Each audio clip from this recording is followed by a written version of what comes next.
We are amazing because our passion is limitless and our drive is intense. Therefore, you will not deny our grind. You are now listening to the Faith, Grind, and Inspire podcast. Welcome back to another great episode of Faith, Grind, Inspire podcast. I'm your host, Gene Alert. Your co-host, Colbert Alchemist. And listen, today, look, the last couple weeks we've been giving you some bangers, a lot of information, a lot of value. Today we have a very, very special guest, one of my good friends. I've seen the grind from day one. My man, Allan AB. Yes. Listen, My bad. Rich Entertainment. But listen, I know him from Comedy Block. I know him from all types of different stuff. Like, this guy's been grinding for years, but being consistent. And today's episode, you're going to see the thread of consistent investing in yourself, all types of cool stuff. But listen, Allan, thank you for coming on the show. I'm happy to be here. I feel like I'm not even on a show right now. I feel like I'm just chilling with my homie. Man. No, this is going to be a conversation. It was so normal coming into this right now. I really wasn't even ready to start recording. I was like, oh, shoot, we live, huh? Yeah, we live now. We live now. Yeah. Shout out to the YouTube. Shout out to the YouTube. Yeah, man. Faith, Grind, Inspire. Faith, Grind, Inspire, man. Listen. So tell the people, where you from, man? Where you from? Oh, man, I'm from Long Island, New York. Born in the Bronx. Yes. I'm going to take this off the table because this is one of this. Yeah. All right, I'm actually from New York, man. I'm from New York, born in the Bronx, raised here in Long Island, and yeah, man, I'm currently in Queens, but I love doing everything in and around New York. I feel like I'm not on Issa Rae's level, but I love how she calls back to the community in a lot of her work, and I love doing the same. So I'm really all about that. But I'm from right here. I'm gonna say I'm from Long Island because this is where I was raised. But Queens, heavily lived in Queens a long time. Long time, right? Yeah, right here. I mean, you see it. We still here. I grew up here. This is actually the house I grew up. Oh, this is the house you grew up in? That's what's up, man. It's like a beautiful home, man. Thank you. Yeah, beautiful. Where, I've been saying that. I told Kobe while we were doing pre-production, I'm scared I'm gonna fall in the pool. So if you guys see me fall in the pool today, man, I'm not doing it for clout chasing. It's funny. We just got into a conversation about how this was an income producing asset for you. This talk about that a little bit, man. Bro, especially during these social distances, especially in New York, people know that if you live in the city, you don't have much space. You got to go to Central Park. So speak about that because that's interesting. I'm a producer. I'm not even, I'm a producer by trade, right? I film and I'm in the production, but during this COVID, during quarantine, I feel like everybody got really creative with how they're going to make their coins. So I was just, I saw that there was a huge demand for pools this summer because there was no public pools open. There was no beaches that really fully open. There was half capacity. Yeah. So I noticed there was some apps, I think it's called Swimply, that I signed up for. And, basically it's almost like an Airbnb for pools. You could basically rent your pool out for hours. Wow. So when I tell you I was shocked at how heavily booked we were this summer. Every weekend we had some parties like Sweet 16s. Someone celebrated their 21st birthday back here. It was actually really convenient for the time, not just for me monetarily, but for those people because they got to enjoy the privacy of the yard. You know what I mean? They got to take in the space and really have their own privacy. You don't have to go to a public pool. You could just swim with your peoples and have fun, in a private space. I was happy for it.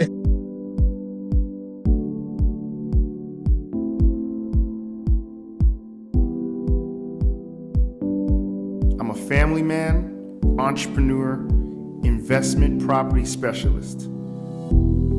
I am your Brooklyn, Long Island agent who understands the importance of building a strong future for your legacy. Allow me to guide you through your next real estate experience. It's finally time to buy a house and make it your home. First, you'll need a trusted advisor to guide you through the process. In Gene Alert and the Sabre team, you'll find just that with confidence, focus, and tact.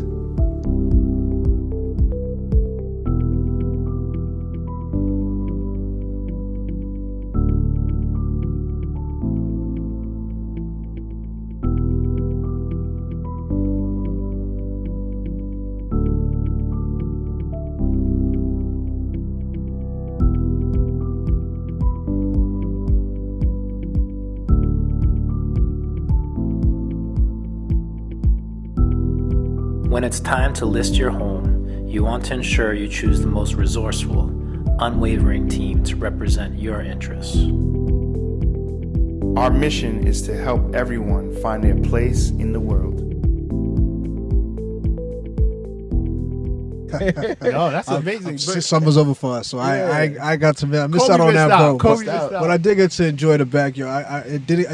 Quarantine didn't hit me as hard as those people that are in that 1-bedroom apartment and have no place to go, and you got it. But it definitely, my quarantine was not as bad. I'll tell you this, man. I had to be testing for some relationships. I'm happy hear about that. I'm happy me and my wife got some space in the crib because we were able to really make the use of it. Because it was just, having some space in times like this, it means a lot. Yeah. So I know, you know what they say, man. Like, normally you see your family member maybe 3 hours, 2 hours for the day. Yeah. Seeing a person like 16 hours every day for 3 months. It's a different. Yeah, you learn a lot, and you thought you knew who you married to or who you're with. You're like, wait a minute. But I'm cool with it. I'm happy. I think we passed the test. Like, we're still here. I feel like we held it down. Like, I'm not tired of my wife yet. We still, we both work from home still. Yeah. Like a lot of my conference calls, I'm doing a whole newsman setup with some basketball shorts and like a button. I got to lay loose today and put a hoodie on. Like, I'm like Gene now. Like, Gene used to wear those suits growing up. Now I'm like, suits every day. I don't do it all the time, but now, like, for these calls, you gotta look the part. You can't be showing up unprepared. So. Yo, listen to this. Like, I came here. The viewers are seeing I am with a sweater, no suit on today, but because I felt like I was looking forward to a suit. Yeah, I know you were. I knew it was gonna look a little weird sitting next to the poolside with a full suit on, tie, and I knew Kobe wasn't gonna come with no suit on, so I said, look, we got to dress casual, right? Business casual, right? So, but listen, Allan, so. You're a producer. You've been directing videos. You did photography. You were working in a marketing company. Let me ask you something. Where did this creativity come from? Wow. You know what? I'm gonna look at my shirt. Right. It says explore, and I'm gonna keep it real. I'm gonna keep it simple because I think that's sometimes what we need to do to get to the solution. Like, I didn't really know what I wanted to do. I had to explore a little bit. I had to take a look around and see what I like. And that's why, like you said, I got into marketing at first. I went to school for marketing. I went to college to get into marketing because when I graduated high school, LeBron just got assigned to the league. And everybody in my high school at the time was hearing about, oh, my gosh, this dude just got a $90 million deal with Nike. Yeah. Oh, my gosh, what is he going to do? We're looking at other NBA athletes blow their bread. I mean, at the time, a lot of NBA athletes weren't used to getting that sort of revenue. So a lot of athletes were losing a lot of their responsibilities, and in those moments where they had a chance to change their life, they blew it because they didn't have the right team around them. So I seen that somebody young like him was able to get in the league and make such an income. I'm like, I hope he don't blow it. And I'm so happy that all these years later, almost 18 years later, LeBron didn't blow it. I'm proud of LeBron James. But I was looking at him as a youngin' coming in, like, I'm his age. So I'm looking at him like, I hope you don't blow this opportunity because this is a big deal. Big deal. So I wanted to get into marketing, and I wanted to get into sports agents work because I saw that there was money in occupations like this. This is like a whole new avenue that I really never – I thought for me at the time. Like, I was like, sports marketing would be cool. Because, we could help them learn how to, like, navigate this industry and still make more money off of their money, not lose money. And I got into marketing. I was going to college for it. I joined a marketing company as an intern, started working there in college, worked my way up to management to the point where I actually had to take some time off from school because I was doing the marketing full time. And they offered me a head position in the company. So I'm like, well, damn, am I going to stay at school and say no to this position because I can't because I got class? Or am I going to take this position because this is what I'm going to school for anyway. Exactly. I'm going to school for marketing. So let me just take this job in marketing and get in this right quick. So I took the job because I'm like, let me see how it is for real. And I hate it. And I remember, like, while I was in college, there was two friends of mine that I was really cool with that, they were into comedy already. They were already sort of getting their feet wet. So I was like, well, they are two people that I know I naturally laugh around all the time. So I felt like they would be perfect for doing something on camera. And, you know, they were already doing something. And I said, well, this is something I want to do. Let me link up with them. Because I wasn't really in the comedy world. So they never really reached out like, yo, Al, you should do like, I wasn't really the comedy type. I was in business. I was switching cars up in college. Like, they knew me like... I had a little bread early, so you know I was just traveling a lot and just doing young shit. Yeah. You know, so like I remember like I linked up with them, and then we started doing what you know is comedy block. Yeah. So that's how Comedy Block started. That's how Comedy Block started. That was it, man. It Wow. was really just I don't want to take all the credit because like I linked up with my friends first and said, "What do y'all want to do?" And we all was like, "Yo, that's something they wanted to do anyway." So it's just like, you know what. I feel like we have a great union here. We could do something together. Yeah. And it was fun, man. I actually did something fun with my friends. Yeah. And it ended up leading to me finding myself. So because let me tell you something, Kobe.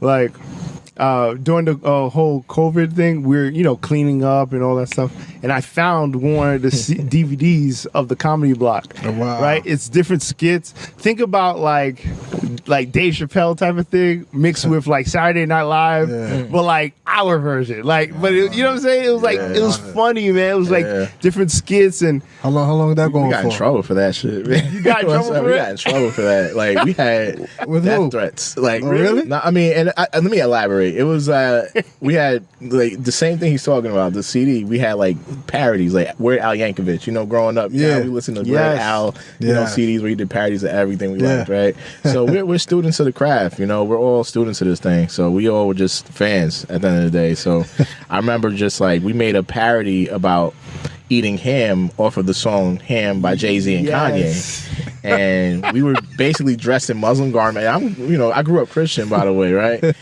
We were dressed in Muslim garments. We were going to the supermarket, putting mad pork in the cart. It was just off the top, and we were just like, oh yeah, so you had the Muslim garments and we were just it was with the basically swine. just talking about a dude who was like he was too weak in his faith. He couldn't stay away from the pork, so it was about eating ham. So we had made it on a World Star, and when I tell you, I didn't realize how fast stuff picks up when it goes on World Star. Like World Star put it up. It got up to 1 million views on World Star, and then I realized our Comedy Block website had my phone number on it. So it had my phone number on it. It had my phone number, and it had just my phone number and email. So we saw people in the comments like, "Yo, word to Allah, I hope your mother catch cancer." I'm like, "Oh, bro, it was just a joke." We was just playing. They was really on our heads. Like, yo, I started getting death threats. Swear to God, I was getting. They went to my website and found the number, and it was like, "Yo, you think it's a joke?" Like, yo, what is this? yeah, wow, it was real, yo, bro. When I gotta show you the video next time you come to the crib, bro. I'm gonna show it to you. But that's comedy, yo. But it was, comedy, you gotta play on the sensitivities. That's what I'm saying. Like Dave Chappelle went to the edge. Like these guys went to the edge. And then we waited on the Hot 97 too. They played it in the Hot 97 one time. I was like, damn, it really because it was because of controversy. And I was shocked that it even made it to that because I was like, I don't see why it's that. It's us doing what we always do. So it was like after that, we died down, and I went into other things. But I really started having more fun with the cameras. Shout out to Carl, Brown and Nick Hollywood, that Nick Carthan. Nice. I love them brothers, but I was the financier. It was like I wasn't making that much bread. Right. So for me, they would chip in too. I don't say they didn't chip in, but it was like I was putting up a large bulk of the bread, and it was expensive. Like we were paying editors at first. These editors, there was some NYU students, and they was charging us like $500 per person, to film for us. So we were paying $1,000 a day for each camera. We had 2 cameras because we just thinking we don't know what we need, so we just gonna go with what they tell us they need. And they were like, "All right, well we shot it for you." They were like, "Do you need us to edit it too?" I'm like, "Oh, that don't come with the $500." They were like, "No." I was like, "Oh, okay. Well, how many years ago was this? This is in 2009. 2009. Wow. So then when they said, "Oh, we got to edit it too," I was like, "Oh, okay. How much does it cost to edit?" Then I started paying them to edit, and I'm like, I'm here shipping in like $1,500 just to pay for production, and it's so expensive. So after a while, we stopped saying, "Yo, we need cameramen." I started going to DCTV in Manhattan, downtown. And I'm just saying this for y'all, for people looking to get into production, know what's out here. These are resources that are right here for you to use too, right? Yeah. DCTV is a rental house. I didn't know rental houses existed. DCTV was a rental house in Manhattan. I used to go and get rentals for like the weekend, because everybody who rents cameras knows the weekend rate is way cheaper than the daily rate. Because if I rent it for Friday and they give it to us, then we get it for Friday, Saturday, and Sunday. So I would get one rate for the whole weekend, and I would just maximize it. Like I would actually, first I started renting it on a daily rate. Like, oh, okay, it's like $500. It's like $250 to rent the camera rather than paying somebody $500. I was paying that same $500 that I was paying out per person for 2 cameras, just to rent 2 cameras out. And I would rent these Sony, production cameras, and I would just start putting them on and focus them in and learn how to, like, I was watching them do it first, and after I watched them do it, they used to hate when I was over their shoulders, but I was paying attention because I'm like, well, shit, I don't know how much I could pay you, man. I'm like, I'm learning this shit. So I would watch them film, and I'm like, oh, word, I don't know, ISO measures, all right, cool, y'all trying to set up the focus, cool. So after I learned enough from watching them, I stopped hiring them cameramen because it was just too much money for me. I started renting my cameras out, and I started putting 2 cameras on shoots, and then we started just paying somebody to edit it. And then we got tired of paying the editors too. We started editing ourselves. Like, we gonna learn it. We started using like Movie Maker. Like, we started with the simplest thing, Windows Movie Maker. And I swear to you, like, when I went into doing it that way, we were able to produce more. Because at first, we were just shooting once every few months. Right. And it was hard because some of us would not really be attached to the project no more, because it was hard to keep the consistency up, because it was just like, it wasn't really a habit yet for us. We were still trying it out. Right. So once we started getting access to cameras, it was easier for us to do it more consistently. Right. So we would rent it out, and, my brothers would chip in. They would chip in what they had. I know they weren't working with a lot at the time, and I wasn't tripping on that. I was like, yo, we here together, we're gonna do this, you know what I mean? So they put what they had in, and I would fill in the rest. And I was just like, after a while, I said, I'm tired of renting cameras, let me go buy a camera. Invest, right. And that's where we're gonna start, by investing in yourself. One of the key things I'm hearing too is you didn't wait for anybody to give you anything. You guys just believed in it, and you guys invested into your business at a young age in the beginning. So applaud to you guys. Thank you, bro. So now, you learned, you didn't go to school for this. Nah. You basically learned by watching those guys at NYU pay the big bucks. I got NYU teachers. And you got NYU teachers. Shout out to you guys. Shout out to NYU. That's what they say. The true entrepreneurs, usually the average student that hires the one that has the NYU. For real. And that's what it's about, is just taking in the information and learning. Most people are just like, I'm going to sit back. But you said hands-on, like, I may not be able to pay you long-term. I paid for the lesson too. But you taught me so much, and I'm going to figure out how I can save more. And with that money, you're able to stretch it out a lot further. And even that self-investment before the camera, it's a pattern. That self-investment is not something that just happens one day.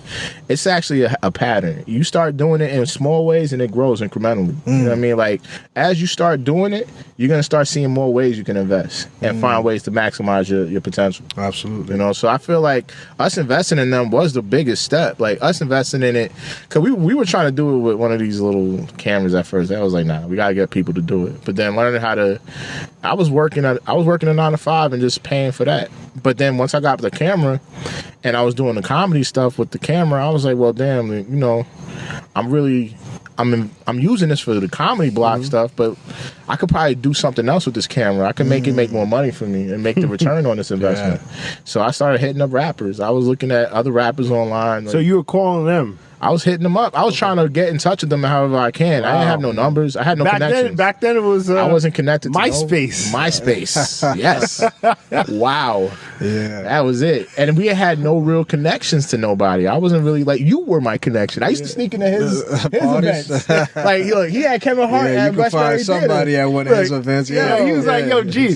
His video is like the best backstage video we got. I was like, yo, he spent more time with Kevin than I did. For real, though. He put the event together, and I'm back there with Kevin on camera chilling. We with Tony Rock cracking jokes and shit. Yo, they in the back, Will Savance.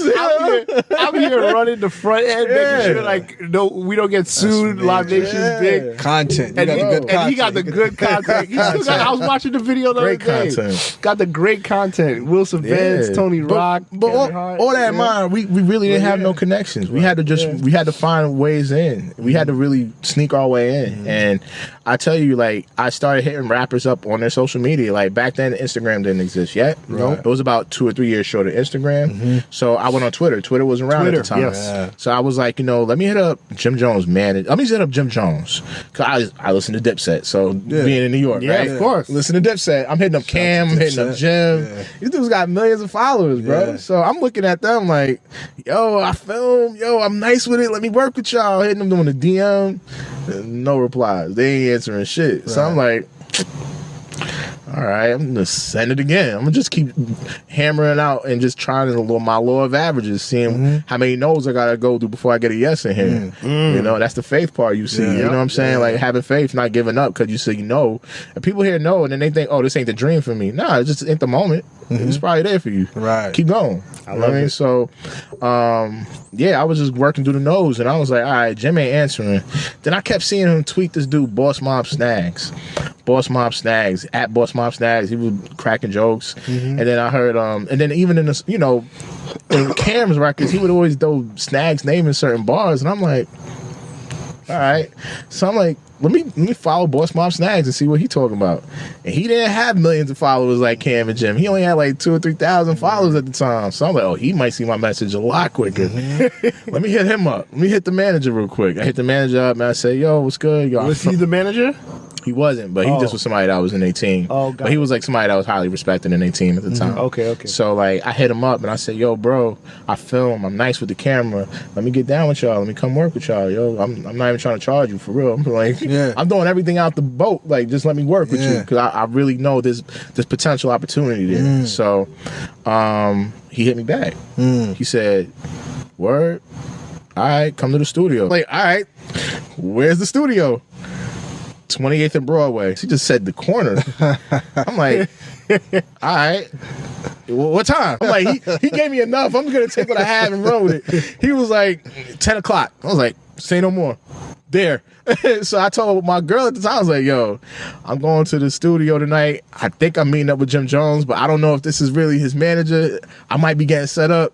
Yo, I'm going to be there at 10. If I don't call you back at 10:05, call the cops because I might be getting set up. I'm there with my laptop, my cameras. I'm really trying to, I'm a geek. I'm being a geek. I'm like, yo, I'm trying to show him everything I got. Mind you, I don't even film videos at the time. My man Kalichi used to film. I'm not even a cameraman like that. I really just bought the shit. Like, I was just trying to get in. And I was like, yo, Cal, my man Cal was he was big in the music videos at the time. And shout out to him. He has a beautiful company now doing wedding videos and they're dope. Like they're getting featured in magazines now and shit. Like they're really just, they elevated. I love that Elevated. I went to the studio with a bunch of my man Cal's videos in the tuck, like, yo, I'm gonna show him these, and if he likes it, then I'm gonna pull Cal and like, yo, bro, here's another avenue for you, because it's like, when the dream's big enough, you can't do it by yourself, right? So you have to leverage. I was like, let me get some people in here that can actually do this for real. I don't want to come in here and say yes, and then I can't do it. Right. So I have to ask somebody that actually does it. So when I came in, You went to the corner. I went to the corner of 28th and Broadway, and I was just like, shoot, let me look for the only building with a light on, and that was the one I went to, and I was like, it has to be this one. It's like closest to the corner of 28th and Broadway, because it wasn't even at the corner; it was like off the corner. So I went to the corner of 28th and Broadway, found a building I was thinking about, buzzed, and they were like, "Who this?" I'm like, "Oh, this is AB. I'm supposed to meet with Snags," and they was like, "All right, come upstairs." I was like, "All right." They buzzed me up. It looked dingy in the basement. It looked real ratchet in the bottom floor. It smelled like mad weed. I still didn't know if I was in the right place. I still feel like I'm getting set up. So then I get in the elevator and then like my heart just finally like relaxed once I opened the doors and it was like a plush studio. I was like, oh, all right, we're safe. We're not getting robbed tonight.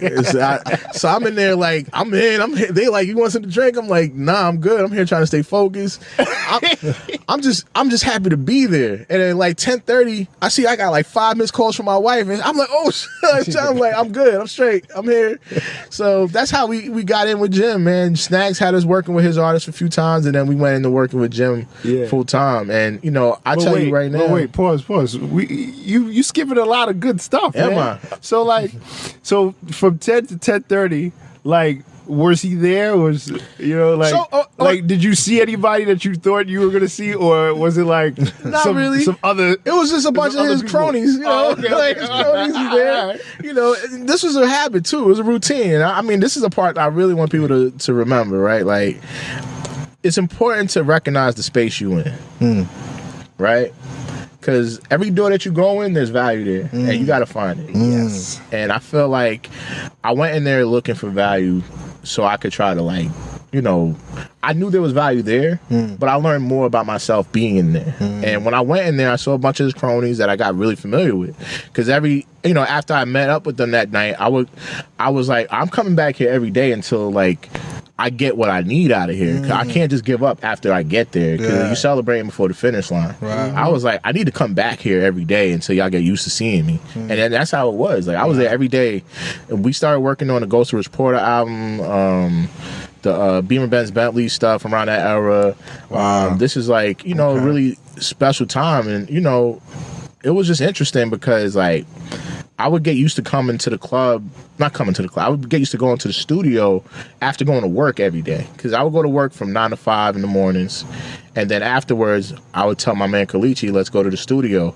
Because we would sit down with Jim and go over, business, looking at videos and stuff we want to do for him. Or, media, different graphics he might need for different things. Anything he needed, we was trying to help. You met with the cronies. Yeah. Right? I don't like to call them cronies. You met with the other artists. His crew, right? His crew. You met with the crew. You met with the Snags. Snags, yep. How did Jim come into it?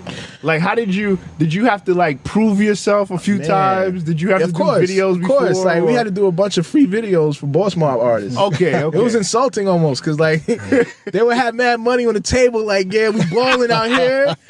We filming this shit, getting tight up to the thousands of dollars they throwing around. And then afterwards, they would come pack all the equipment up, and they were like, listen, my brother, edit it down, and we're going to make sure we put it out there. We don't got it right now. It's like, we don't got it right. Give me all this. There's 1,000 right there. Word. Over there. None of that money got paid out to us. Promotional use. Promotional use only. Goes right this back. This got to go back to the bank. My whole, you know how bitter my team would be on the van ride home looking at me like, I didn't get paid. But you got to do the sacrifice. It was a part of the process. I used to call it the internship. We're not getting paid. You say you changed. I'm broke.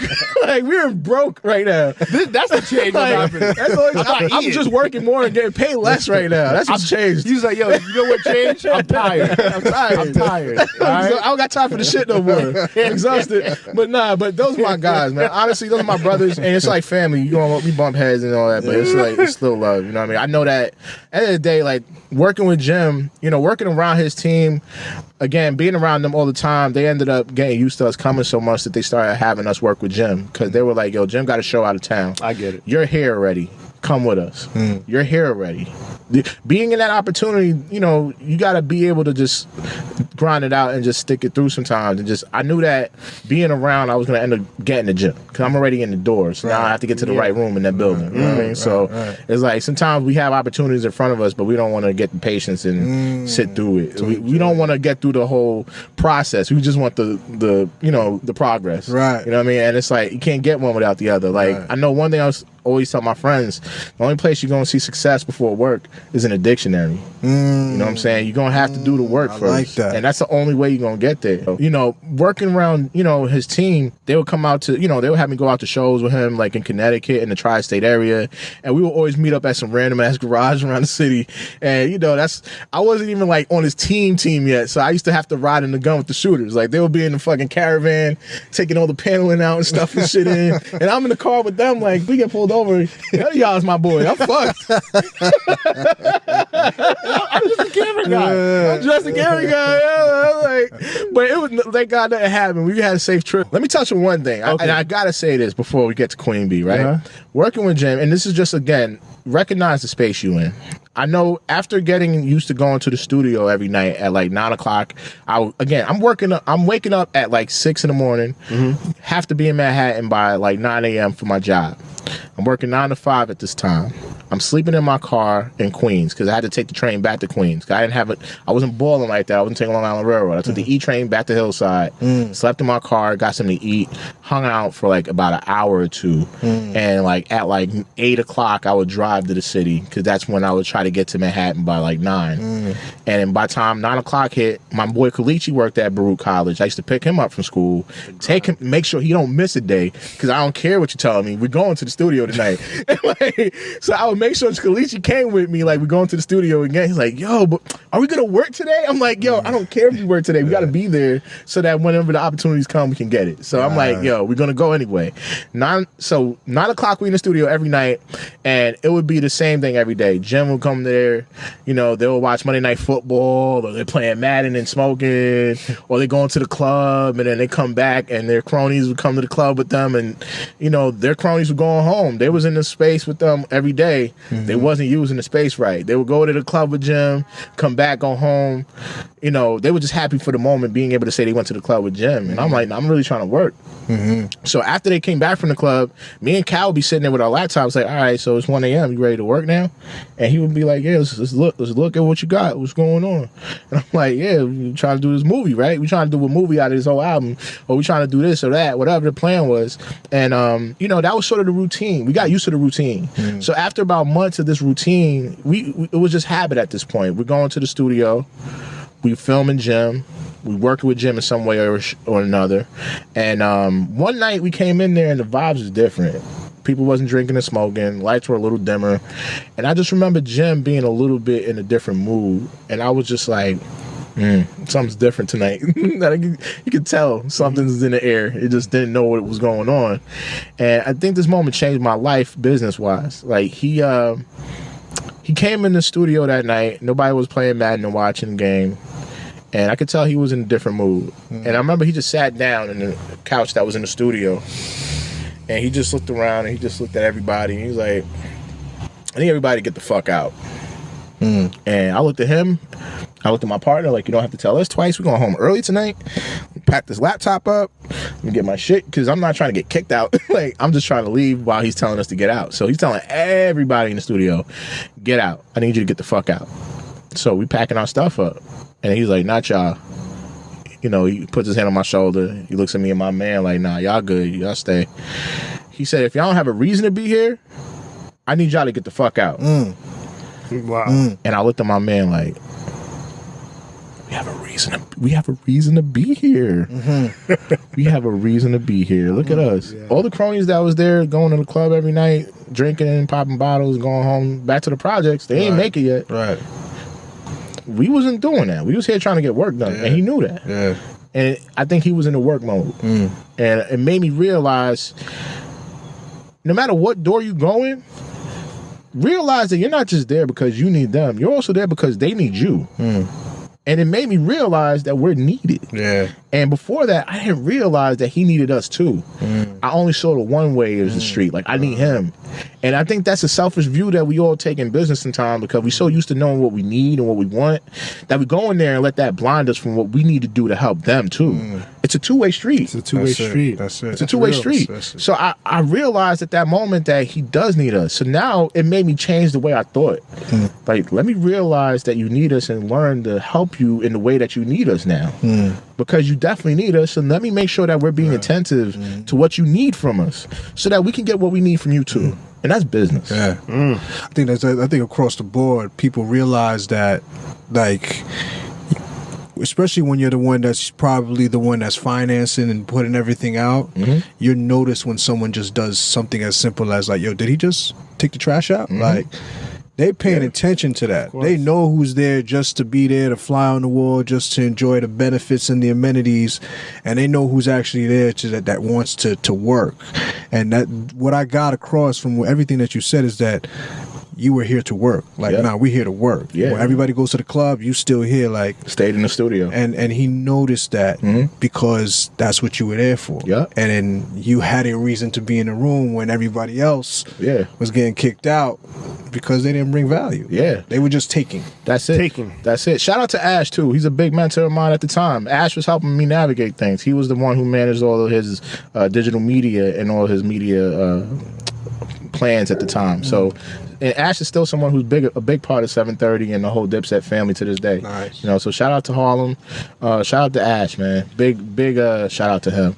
Shout out to Jim. So Jim who opened the door, his team. Yeah, I give him credit too, man. Like, a lot of people don't give young black men these opportunities. Yeah. We got to go do Harvard and NYU like these guys did that helped me at first. Right. And we don't get those alley-oops all the time. So for people like Jim, I salute you because you know, for brothers like myself, you helped us make a way for ourselves. You know what I'm saying? We didn't really get everybody to give us chances. And even though I had to go through snags, you still had the okay to make it for others like myself to come and get some work in. That's true.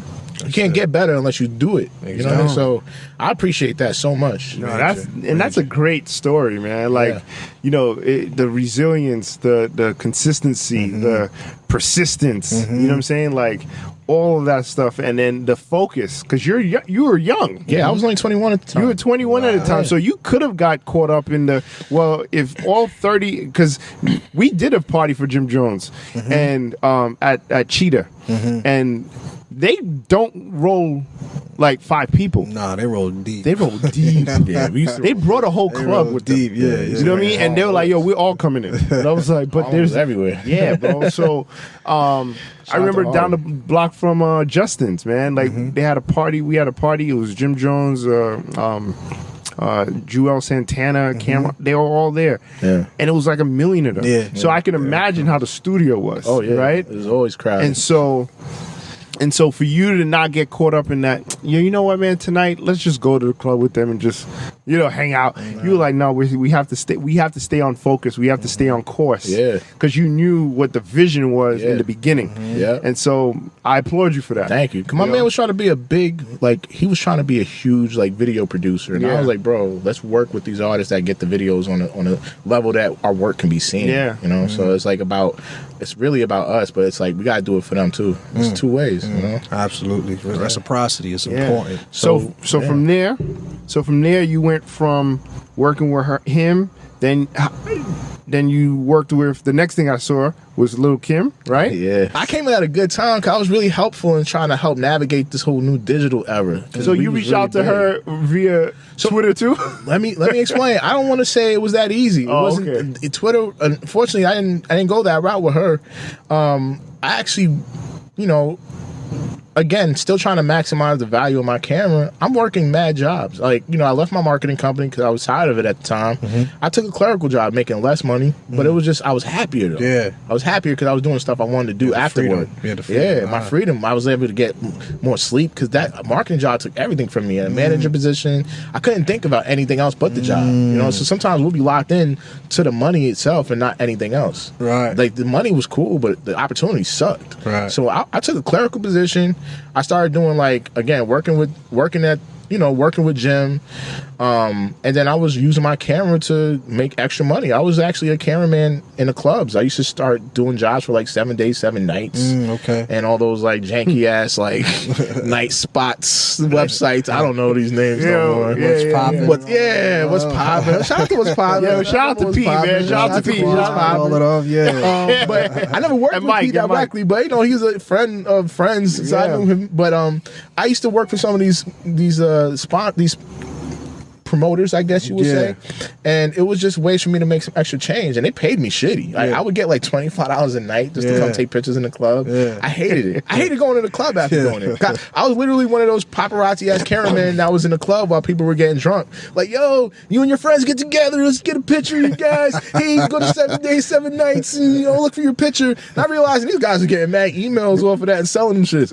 But that's another business. But I was just taking pictures, right? So I was just going to the club every night, like Club M2, Element, whatever club was popping at Cheetah, whatever club was popping at the time. Greenhouse, all them joints. That was when I was deep in the promoting. I was a promoter in it, so I know that was. You know the spots was pop. Yeah, that was crazy. So I was one of those cameramen that used to be in the club taking pictures of everybody while they party, and it made me hate going to the club, but it was perfect because I didn't need it. I needed to work, so I was actually in the club every night taking pictures, and then from being in the club every night, you know, again, recognizing the space you're in, you got to know where you're at so you can know how to get the value out of it. You know, working with Jim made me realize the space I was in, and not only that, realizing what I'm bringing to the table. So I'm in the club every night with a bunch of DJs. So at the end of the day, I'm in here with potential. You got Funk Flex in here spinning every week. You got Bobby Trends in here spinning every week. Look, I started getting cool with them. Like, yo, let me work with you, bro. I'm in here cracking jokes, making them laugh. And just because you get an opportunity doesn't mean you can't develop a fake business opportunity, which is like some people try to fake relationships and it ends up turning people away because it's like, I know we're not cool like that. So now you're making me not want to fuck with you. Like, I didn't really want to be that guy that's just trying to be friends just to get opportunity from you. I had to be genuine with you first. I never really just came right out with it. Like, I would just get cool with them at first, and then we got to the club every night, and we would start getting really familiar with each other. And it was like, it went from that to, yo, I got a party next week. I need you to come take pictures. So then it came from that to, yo, I need you to take some film for me. I need you to film for me. And then from that, you know, I started working with DJ Bobby Trends, and you know, he had me like doing his Fame and Fortune Friday parties. Those are my guys, man. This is literally DJ Magic calling me right now. We about to close this deal. I swear to you. Hold on. DJ Magic. This is the grind. This is the faith, the grind. Yeah, I got DJ Magic on the phone. DJ Magic, shout out to the Faith Grind Inspire podcast. I'm gonna guest on the podcast right now. What's good? What's up? I'm telling them about catching the vibe and all the opportunities we got on the table right now. Yeah, man. We about to go crazy. That's it. Congratulations, my dude. We live, so this is great content. Document, man. Yo, we just praying right now. Everything goes. Today's a good day, Magic. We gonna talk when I get out of here. All right, call me because I'm looking for the Safari when I can. That's the only one I can't find. But everything else I got. All right, you got the Young M.A. one and everything. I got you, man. I got Conscience. I got Cranium. I got all that stuff. All right, I'm gonna call you when we done here. All right, do your thing, bro. All right. Sorry about that. No, That was that's great. like the like a Joe Budden's moment. For real. Because we're going to get into that. That sounds like a major deal. So working with them, I had Bobby Trends, Fame and Fortune Friday, to the point where he used to have... That's the one he did, Star. Him and Star. Him and Star. And they used to have rappers like Tyga come and do, DJ Khaled, like mad rappers, French and all these people come and do every Friday. So it came to the point where I used to just try to find ways to make it doper. So I was like, yo, Bobby, I made a highlight of all the artists that came through here. Let's put it on the DVD in the club and make it pop. So he was like, yeah, put that shit on. I used to have Rich Entertainment in the big ass bold letters on all the camera. Every TV in the club. Every single TV in the club had Rich Entertainment on that shit. And Bobby was just happy to have his videos playing with him and rappers on that shit. Once again, you bringing value. Yeah, I think one thing that you tend to overlook is a personality. You have a good personality. Thank you. Easy to be friendship, open up to, and it's not fake. It's genuine. When you got a genuine, authentic spirit, people realize when it's fake and forward. Absolutely. And you could smell it from a mile away. Like someone's coming for an opportunity. Yeah, absolutely. He's not. He doesn't force himself on you. Not at all. Which is dope. So now going from there, right? When you're working with these DJs, a lot of them wasn't like, yo, Allan, I need you to come. They'd be like, yo, Allan, take my manager's number. So the manager would hit me up like, yo, Allan, Bobby Trends needs you for next Friday too. Or yo, DJ Absolute needs you for next weekend. Or yo, whoever, Flex needs you for this weekend. And I'm like, all right, cool. Where do you want me to meet him? Just meet us at the studio or meet us at the station. I'm like, oh, I'm getting over to the station now. I'm getting near the station. I'm working around the Hot 87 areas now. I'm like, I'm getting closer to where I want to be now. So now I'm making $25 a night. I'm making shit. I'm getting paid chump change. I can make $100 in like 4 days of work, hard work too. I'm working like 3 hours every night in the club, just to make $100 after 4 days. It wasn't really much, especially for what I was doing. But the opportunity was worth more than I could pay for it. So I was like, you know what? Internship, man. Their manager started hitting me up, like, yeah, we need you to come out and work with us. And then it went from me getting hit up for them, but not only that, their managers got other clients they represent. So that's how I got to Little Kim. DJ Absolute was one of my clients. He used to work for BT at the time. He used to spin on 106 in Park, and I used to go up there with him sometimes and film. Like I just put up a throwback we had. I filmed J. Cole, like with one of his art, not knowing who J. Cole was going to be like years later. Yeah. Crazy. But I used to go around with him all the time, and his manager hit me up like, yo, she manages Little Kim as well. She said, yo, Little Kim, it's like the middle of March. It's like Sunday night, 12 o'clock in the morning. I'm in bed, and I get a hit up from my friend Sonia. Shout out to Sonia. She's a blessing. My friend Sonia hits me up like, yeah, Kim needs a cameraman. And I'm like, okay. When does she want me to come out and can I send her my work? Because I'm thinking of 2010 now. Like we're in a place where we can email our clips and our highlights, right? So she's like, yeah. I'm like, yeah, here's my YouTube reel. Let me send it to her. She's like, nah, she's not gonna watch that. I said, oh, what? Whoa. All right, what day you want me to come meet her? She's like, we're in the city right now. I was like, it's like 30 degrees outside. I'm in my bed right now, warm. She's like, yeah, well, she's doing rehearsals right now, so you might want to come out and just, be here, because she's actually looking at footage and she needs a cameraman for a show on Friday. So I was like, damn.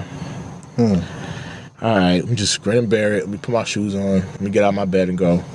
I go to the city, and Kim is rehearsing, and she's got all these cameramen that I'm used to seeing now in the clubs, because I'm in the clubs every night. So I be seeing all the popular cameramen like Johnny Nunez and all these other people out here with their cameras, and I'm like, oh, I'm fucked. I have no chance, because they're all way more advanced than me. I'm not even that nice yet. I was here promoting my man's music videos to get us in the opportunities and shit. I'm still getting better at camera work, but I'm not there yet. I'm just doing comedy block footage for now. So my homegirl, keep in mind I have all the highlights from the club. So I kept that, and I brought an iPad just like what you have right here, right? So I go there. I'm like, well, for me getting out of my bed, I'm not bringing my laptop. I'm being bougie, because I'm acting like I'm mad I had to get out of bed at 12 in the morning. So I'm being a little bougie. I'm not gonna lie. So I go there with my laptop. I go there with my iPad. I'm like, I'm not bringing a whole laptop and camera and all that shit. I'm not doing all that tonight, thinking that was gonna impress them. You'll be surprised. I showed up, waited till she was done rehearsal, and I showed her this highlight reel I made of all these artists that came to Bobby Trent's parties and all these other rappers' parties. And she saw all these artists and just thought, this shit is dope. She sees Tyga and all these other rappers that's popping at the time, and Drake and all these people, and she's like, I want my shit to look like that. That's the type of shit I need. And she's like, and you got this shit on the iPad, it's nice and easy for me to see it. That's what I'm talking about. Like, this is actually easy. You didn't have to open up a whole hard drive. She liked I thought I was being bougie, and she liked the simplicity of me coming with an iPad, because it was so easy to get to everything. So she loved it. And she said, yo, see, we just need something that's quick. Yo. Technology people. Yo. So you never know what's going to impress people. So I was like, yeah, I guess. Like, it was my mom's iPad. It wasn't even mine. Shout out to mom. Shout out to mom. So she had a big show that weekend. I think it was Madison Square Garden or something like that. And I filmed it for her, and I was just everywhere. Like, I was in the crowd. I was jumping out the crowd onto the stage, getting footage of her filming on her on stage. I was running backstage, getting footage of her backstage. I was getting footage of everybody else's room backstage, Missy and Eve and all these people that was there. I was running everywhere like I had 4 people with me. I was by myself, and I was in everything. I was capturing everything. So I was so on it. Every day I'm like, so let me backtrack, right? Going through this whole process, right? After I went to rehearsals and she said, I want you to work with me, my homegirl was like, come to rehearsals. Every week, every day this week we have rehearsals until the show.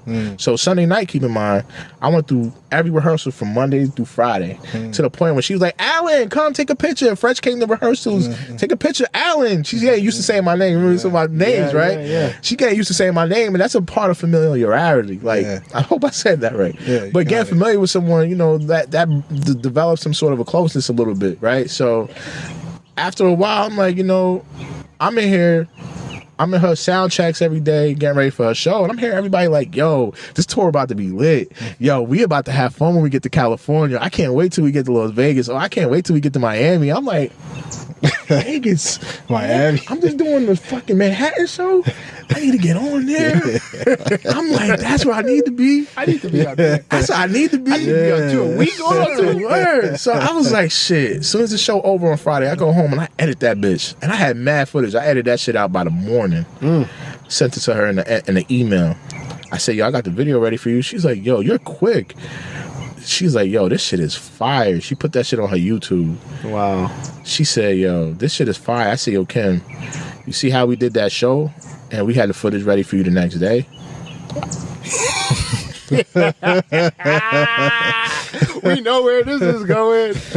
And I was like, yo, I think you should let me come on the road with y'all, because we could do this in every city and help promote the tour. Yeah. Because I'm like, yo, That's value. I'm not going to lie. I was keeping Adding it value, and I was man. keeping it G with her. I wasn't even trying to cap on this part. I was like, yo, Kim, your YouTube is a little, need some work. Because she had some other guys doing work in the past, and it was a little sloppy. But I was like, yo, Kim, let's clean it up a little bit. Let me get my work in here. Let's put some more on here to make it let's beef it up a little bit. She was like, I don't know, Allan. We already got our budget set. Like, we don't even got no more room on the tour bus. I'm like, I'll sleep on the floor. I don't care. She was like, no, we're not gonna have you sleep on the floor, but we don't have no room on the tour bus, like, and we don't have enough money to pay you. And I'm like, shit, I'm used to working for free. Like, it's Kim. Yeah. I'm like, yo, you don't gotta pay me. She was like, no. I'm like, nah, Kim, for real. She was like, we gotta at least give you per diem. I'm like, now you bargaining for paying me? I'm like, yeah, I'll take per diem. I don't know what per diem is. Now, for those of you who are watching, right?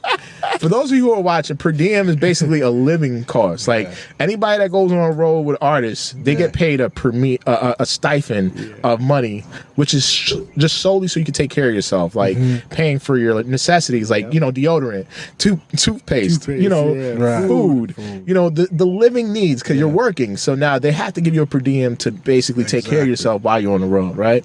So I was like, I don't even know what a per diem is. I found out that day. She was like, look, we can pay you a per diem, but we can't really pay you out every week. I was like, yo, Kim, you don't understand. I'll do this every week for free. She's like, but we don't have no more room on the tour bus. You might have to sleep in the kitchen. I was like, I'll sleep in the kitchen. She said, but we leaving tonight. Would you be able to get your stuff ready in time? An hour later, I had my luggage in my hand, and I told Mom, I'll see you in a few months. Wow. Yo, Mom was like, what do you mean a few months? Where you going? I said, yo, I'm going on the road with Kim. She said, on the road with what?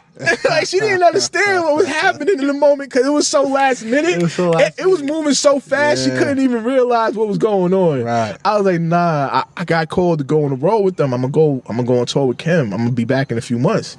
She's like, wow. But where you gonna leave your car? I was like, oh shit, you're right. Like, I just got a new BMW at the time, like little M5. I was like, shit.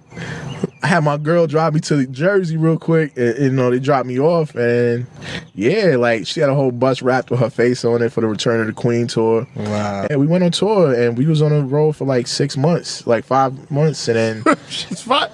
That's a long time. oh, for real. For real. How was that experience? And the whole time you didn't get paid.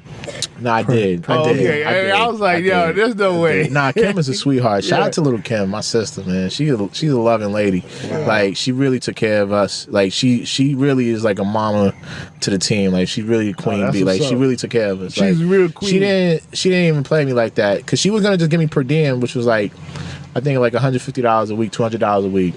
But then she was paying me out too. She paid me out $100 a day, and I was like, damn, this is a livable wage. I'm getting $700 a week. I'm not even mad at this. Like, this is more than I would have made in my regular job. I would have got this for 2 weeks of work. And you doing what you So love. I'm doing what I love. You quit your job.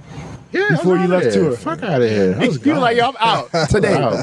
No 2 weeks notice. You can keep my check. You can keep my check. Yeah. I'm out of here. Send it to my mom's. So, okay. So you went from working with her, and then you still have Rich Entertainment, right? Yeah. What was the next, like?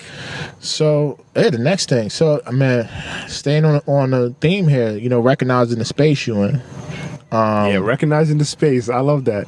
Working with Kim, I got around a lot of artists, and we went on. It was more than just a tour. Like, we became like family, because like after the tour ended, I was just, again, y'all was talking about my personality, and I try to be genuine, and she knows that. And I feel like with her coming from her last team, there's a lot of trust issues with the people that she was around. So she just felt that that energy that I had, and she knew she could trust me. Right. So it went beyond the tour. From that tour, I worked with her for about 5-6 years. Oh wow! And So it wasn't 5 months. It was bigger than 5 months. 5-6 years. 5-6 years, and we were on the road all the time at that point. Wow. We were flying out to Dubai, London twice. We went to so many different cities. I can't remember every city we went to. Yeah. But we traveled a lot, and I helped her set up her Instagram. Like I was like her first image on Instagram. Like, and I really remember that, man. I just was like, I was just happy to be a part of like helping to upgrade this whole entire thing, because like she was coming into a new time period with this industry. Digital, where everything's going yeah. digital. So, you know, I was happy to usher it in with her and work with her on doing that. So working with her, I know that we went from working together all the time to like, you know, she had the baby. And I had a little bit of a year off from working with her, and it made me really take time to analyze things. Like, all right, that space I'm in is cool, but I'm really just relying my livelihood on one person, and this is not safe. Yeah. I'm really thinking about settling down soon.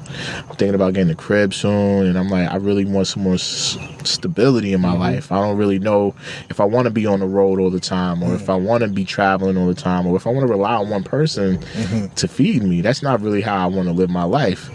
Like, Yeah, it's not sustainable business. not at all. So I really just started thinking like, damn, I need to change things up. You know, I started thinking about other things I could do.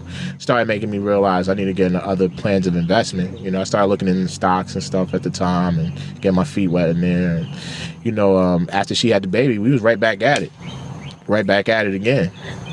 But I was at it with a different approach. It made me realize I need to look for more opportunities while I'm with her, because I got comfortable. Like 6 years of working at that, I started going to different cities and, you know, getting used to this. So I'm becoming one of the cronies like Jim had. Like, I'm smoking in Miami and drinking before the show. I'm not doing no research. I'm not updating my equipment. I'm getting too comfortable. Yeah. And I remember one day we were at the Fontainebleau in Miami. And I remember, like, we were just on tour with Diddy at the time. We was doing a bunch of touring with him before they did the Bad Boy reunion tour. And while we were on the road, we were doing a bunch of shows. Like, we did the iHeart Festival in Vegas with him. We was doing a bunch of other shows with him. And he saw me working. He saw me running into the next door to make sure I caught her and Diddy walking in the next door before they got to the door. I was running 5 steps ahead of them to make sure I was catching every step. Diddy knows a hard worker. He knows a hard worker. He knows Scorpios, man. Scorpios used to be inspired that. You know how it works. Nah, he knows. Shout out to Diddy, man. He knew. So Diddy, you know, he was peeping my moves and seeing how I was working with Kim. And, you know, you get familiar with people now. So, you know, we done went to his house in Miami. We're getting real I'm comfortable at this point. I'm thinking like I made it. I'm not gonna lie. He's in the circle. I'm there. I'm like, I'm in Diddy's crib. We lit. I'm in Diddy. I remember we was in the Fontainebleau chilling before the show at RMC. It was a Revolt Music Conference. I forgot what year it was. But we was at the Fontainebleau in Miami, and I remember just sitting back with a pina colada, and I'm just sitting in. I'm in the back by the pool watching all his little production guys run around, sweating, hoping they don't lose their job. They're going hard as fuck. I'm getting paid just to sit here and drink my pina colada right now. And I'm just cocky as shit. I'd rather me than you. But then I had to look at myself for a minute like, I'm playing myself. Because then I seen the whole production that night. And I saw that he had his cameras wired to the TV station. And I'm looking at it like, damn, like, my shit's only gonna be as big as Kim gets. And I fuck with Kim. But they shit is gonna be as big as Diddy gets. And they got opportunities out the ass right now. Because it's more than just tours. They got TV. They got tour. They got the clothing. They got all these elements that's part of Combs Enterprises that they could find an opportunity through. And I'm just stuck with this one. So I had to sit down and humble myself like, yeah, you know, after she got pregnant, that reality check stuck with me. You know, I was sipping that pina colada differently. Like, So it tastes different, right? it tastes different. It hit different. You know what I'm saying? So it really was a reality check. So I took that moment and it stuck with me. You know what I'm saying? 'Cause I was like, this moment right here is important. I need to hold on to this. Like, next time I got close. Self-awareness. Yeah, self-awareness for sure. Yeah. Self-awareness. Like, I got close to him one time. We was at a video shoot for this song. Oh my God. It was a song with French Montana, and Little Kim and Puffy, and we were shooting a video in California. And I remember we was on a video shoot, and he was chewing out one of his cameramen, like, yo, this shit is all wrong. I don't like the way none of this looks. Fix it. I don't know what you need to do, but I need you to fix it. And I said, he's getting chewed out. Like, but I just said, I'm just a fly on the wall. I'm not, I'm just watching it. He was like, I need my shit to look like a movie. I don't know how you gonna make it happen, but I don't care if it's just Instagram. I need this shit to look like a fucking movie. Yeah. And he's just telling him how he wants the shit to look and how he needs to figure it out.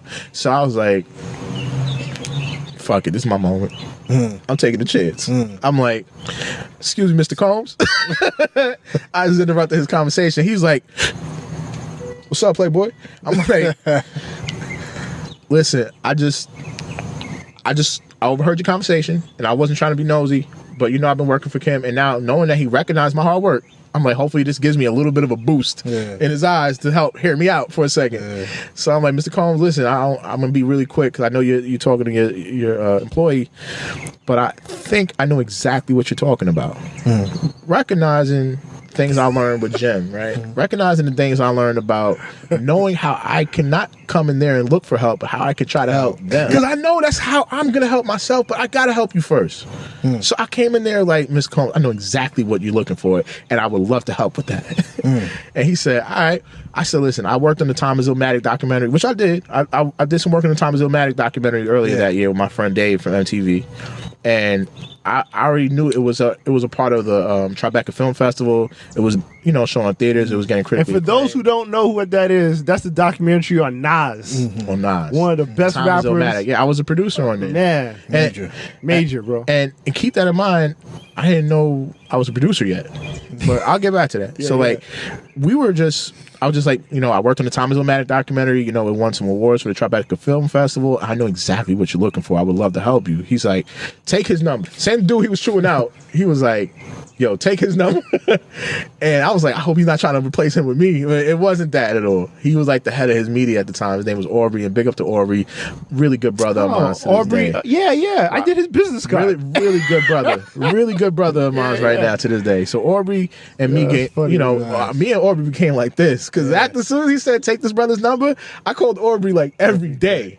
Because I was like, until I get this opportunity locked in, I'm not going nowhere. So Aubrey was like, Aubrey was like, yo, I'm in LA right now. I can't talk, Allan. I'm like, oh, no problem. I'm going to call you tomorrow. He's like, all right, cool. Tomorrow's better. All right, cool. Tomorrow, not today too. Don't worry. I'll call you on Monday. Friday's no good. No, Monday. I won't even bother you on the weekend. I'm going to respect your privacy. You got to know you can't give up. Yeah. So I'm just like, yo, I called him every day. He didn't hire me right away. I'm still working with Kim. I'm going on other, working with other artists. I'm filming other artists that come to New York City like Zoe Dollars, and I'm taking their footage and saying, yo, let's get this on Revo. I could send this to Revo if you want. And I'm just sending it to Aubrey like, yo, bro, I got some footage from Zoe Dollars. And he'll be like, yo, thanks for sending that. I'm just trying to help. Because I know this is my only way of you can't help yourself until you help people first sometimes. So like I'm sending footage for free, not even asking for money. I'll go to Howard Homecoming. I'm just bumping into everybody I can. I'm filming Wale and Fabulous and all these people. I'm sending mad footage. Revo put mad shit on their air for free that I didn't even get paid for. I didn't want money for. I just wanted to get in there. Right. So I was just sending footage over, and they were just taking it, and they were like, yo, this guy's one of our cameramen now. Because now I'm just one of those guys that's consistently sending things due. Right. Not only that, Diddy done told you, keep him in mind. So it's like I got two things working for me. So now, after about a year of me saying, yo, Aubrey, what's up? Can I come in?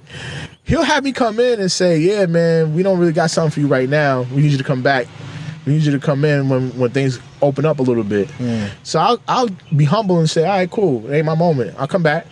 So I remember me and Kim got into an argument, and I remember Kim fired me, and I took that one on the chin. I was like, ugh, I gotta humble myself now. Like Kim fired me, so now I'm like, dang. Like now it's like no more side trips on every other weekend. I'm like, I gotta just, I'm not her son. I gotta make it happen. This ain't my mom. Like, can you take us through what caused that, or it's a Sometimes we just want change, and I don't think that I was changing enough, and I don't think she was happy with what it was anymore. She wanted something different, and I understand that. It's not going to always fit. Like sometimes it's fit for the moment, but not for everything. So I respectfully, you know, I accepted what it was. Like she said, yo, you know, she didn't like the fact that I was always taking it. I was getting comfortable too. Like I said, I was getting real comfortable. I was smoking and drinking on the trips, coming out before we went on stage, and I wasn't overdoing it, but at the end of the day, she wants people that she's paying to be there on their professional.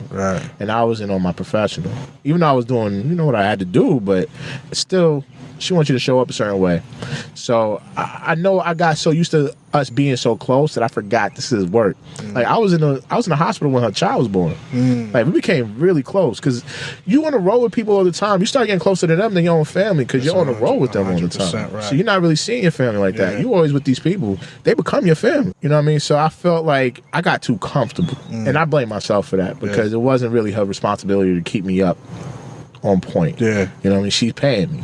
I got to do that. So I remember at that point, I called Aubrey and I said, yo, let me get on that tour. The Bad Boy tour, the reunion tour just happened, and she just let me go. So I'm like, damn, like I missed out on the tour. We're all hyped because now I'm part of the team that's already talking about the tour. Luckily, they had room. I was a part of their promo team. I started doing like the pop-up shop footage. Like I was doing a bunch of work on every city. We was doing the pop-up shops and all the bunch of stuff for like the Invisible Bully brand. You know, you know, shout out to the Invisible Bully brand. All in all, that was like how I got in with being close to Diddy and being close to the Revolt team. But still in all, after the tour ended, I didn't work for Revolt. I had to keep bothering Aubrey for like another few months. Really? So it was like a good 2 years of me staying on him. And then not only that, consistency, bro. That summer, one summer I hit him up and I was just like, you know, I just bought a new drone. I want to come to the office and show it to you. So I come to the office with the drone. Come trying to tell him like, yo, I'm out here. Like, check me out. Look at what I'm doing. I'm invested in myself. You know what I'm saying? Message. No, but I'm invested in myself. I'm like, yo, look, I just bought this new DJI drone. This drone got 4K and all that shit on it. He's like, damn, bro, you ain't playing. He said, yo, let me walk you over to Ramon Duke's office. Ramon Dukes was the president of Revo at the time. And when I tell you Ramon Dukes was a cool brother, he sat down with him like, Aubrey said, listen, Allan, I'm moving to LA. I'm going to be working in the LA office. But this brother right here, he's the one you want to talk to. He's the one that gets shit done. He introduced me to the president of Revo at the time. And after that, it was history. Like I became a part of their team. They brought me in. They recognized that I was a producer and that I edit and I shoot. And I came in there and I just was I shushed it down. I broke records in there. You know, I broke the YouTube record in my first year there. Wow. Yeah. When you say broke a record, what do you mean? So when it comes to like their original content that they developed there, I'm not proud of it because I'm not really proud of who Tekashi is as a person. But I know that working there, I did a project. You know, we did some original content with Tekashi that broke their original recording records in the first year there. So like outside of like other promoted content like artists, music videos and stuff like that, originally recorded stuff that they produced in-house, I basically went up to like the #1 viewed content on their YouTube page. Got it. In the first year there. So you're like the top content creator. Yeah, man. Everybody. From there, it just became a different level. I ended up working for Diddy. I was doing the business cards and printing for all the companies, right? Yeah. And we were doing the chefing and all the catering. Get out of here! Yeah, you're doing a show in the office. We did them in the office. Get out of here! They were called the meditation chef. Get out of here! And we did the photo shoots. The one with Jussie Smollett, he did with Sean John. With Carmelo and LeBron's kids. Yeah, we did a couple of the photo shoots. Yo, that's that they had. awesome. Yeah, that's what I'm saying. So we all shout out to Diddy, man. Shout out to a young black man. Big Opportunity. Combs Enterprise. Big enough for Combs Enterprise. Yeah, Combs Enterprise, man. Definitely showed a lot of love. I love your story because it's like it took you 2 years to get in. This guy's on like a private jet. I don't know if it was. Oh. But it I don't know what setting that was. Yeah. But I see this guy sitting about to make me cry. in a plane or wherever. Where you were playing? We was in a Sprinter van. Oh, that was a van. All right, It looked like a plane. It's so big, it looked like a plane. Tour bus. Like, how's that experience? Shit, that shit was legendary, man. Like, shit. Because it was a loss, man. Now, I really, I used to fuck with Nipsey, man. Like, I used this to was really... like right before everything took Right place, before he died. Wow. Right before he died. This is like right before he died. Like, I was a fan. I'm about to cry. What the fuck is wrong with me? I'm being so fucking emo. I came out of nowhere, man. I'm being emo. I'm being emo right now. Crazy. That shit was really emotional, bro. Like an inspiration for me. Like, I used to really champion homie hard. It used to bother me that they didn't get the vision. Wow. Because I used to go so hard, like, yo, bro, he's talking about what we need to hear. He's talking about self-ownership. He's talking about self-investment. He's talking about just being your own man, talking about just being genuine. Everything I stood on was like, he was talking to my soul. Yeah. And it was like, I really just felt his energy. Yeah. So when I went into Revo, I remember, swear to God, I would start every morning off, because we used to be in the vibe there playing music in our desk and shit. So I can't front, me and Dino would always bump heads, but me and him both used to get along when it come to Nipsey.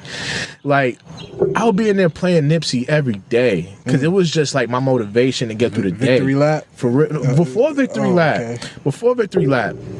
I used to be in there bumping, I used to be bumping all his mixtapes. Yeah. I'm bumping everything from the beginning to end. Like, I used to be a fan, so it's like I was in there every day bumping his music, and I used to even hit his team up like, yo, whenever y'all come to New York, Yeah.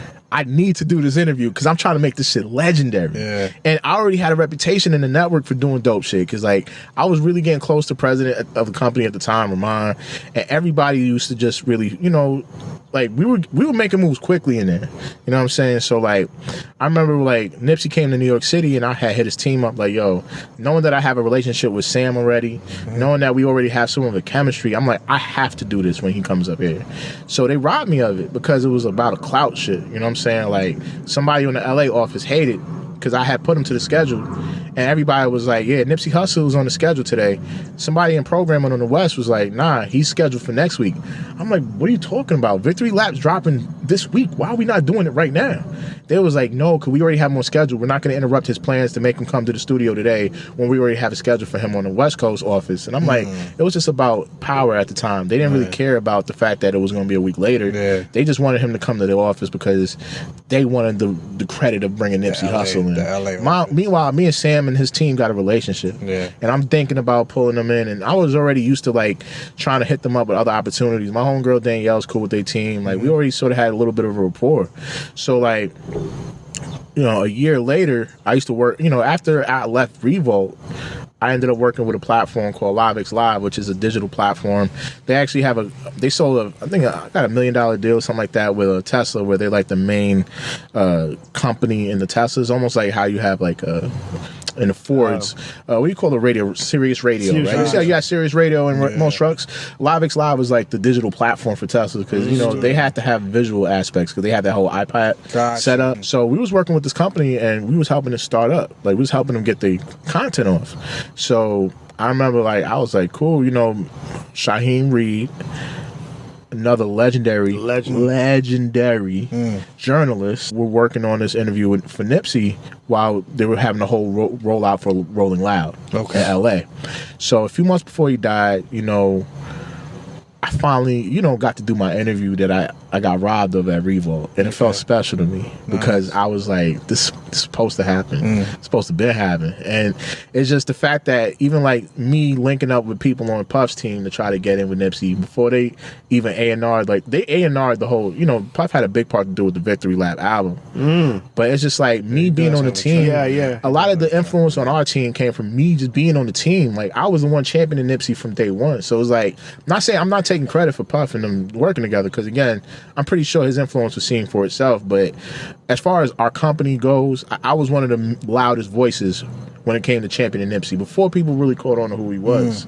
So it felt special when I got the chance to sit down and finally produce something with him.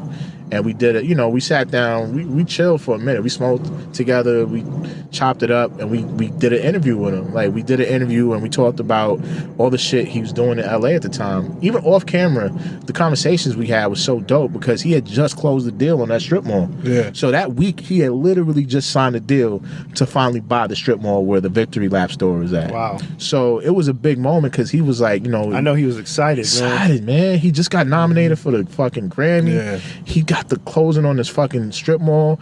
And I'm just listening to him talk about these things that he was rapping about doing one day. And all the shit, even off camera, that he was talking about, like, it was special. It was special, man. And it was just like, you know, he knew how much I was fucking with him. And he was like, yo, player, you know, my man Charles, too. My man Charles, who did the interview with me, he's another producer that I worked with. He was from LA.